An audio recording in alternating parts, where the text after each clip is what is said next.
தங்கச்சி முத்தார் அம்மா வந்து பிறந்தா. முத்தார் அம்மா பிறந்தார். அவளை பார்த்த உடனே எனக்கு விட்டுட்டு வர மனசு இல்ல. அந்த காட்டுக்குள்ள நான் தன்னந்தனிமையா விட்டுட்டு வர முடியுமா? என் தங்கச்சியை நான் விட்டுட்டு வருவானா? முடியாதுல்ல. முடியாதுல்ல. அதனாலதான் அதுவும் என் தங்கச்சி அழகுல குறைஞ்சவளா இருக்காளா? எப்படி இருக்கா? அவளை கொஞ்சம் பாருங்களேன். ஏன் ஐயா நீ அவளை பாத்துக்கிட்டே தான் இருக்க.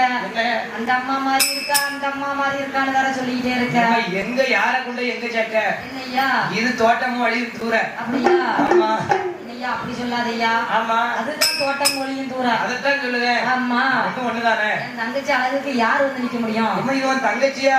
அப்ப யாருன்னு நினைச்ச நீ? வேற யாரும் நினைச்சேன். நினைக்கத்தானே செய்வ.